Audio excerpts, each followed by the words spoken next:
The reason how did I start getting connected with Timothy Leary? It's through Sleight of Mouth.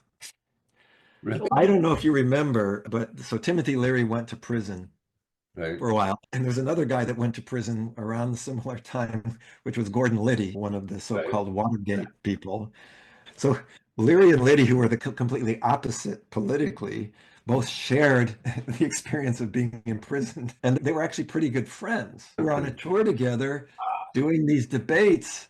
Gordon Liddy had training as a lawyer, and Timothy Leary was this kind of a free Professor. thinking scientist. And Liddy was winning these debates. So this was also during the Reagan era, where things, 1980s, when things were quite conservative.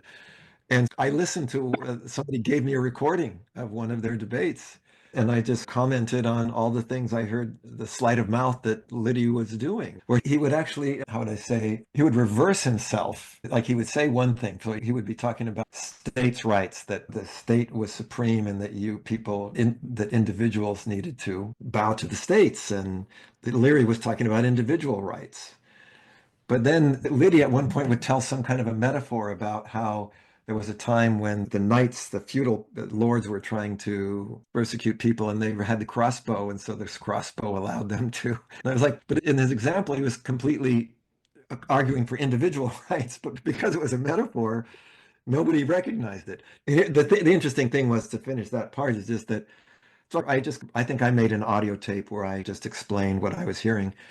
And then, to his credit, Timothy Leary took everything I said and he started winning the debates against Liddy, because he would tell Wow. people what Liddy was doing. He would call him on these things. And so Leary was going, oh, that's interesting.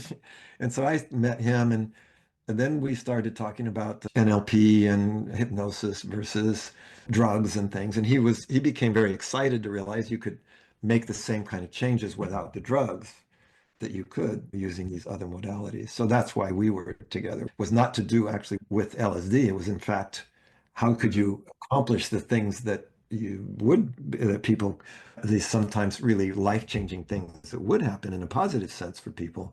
How could you do that without the drugs?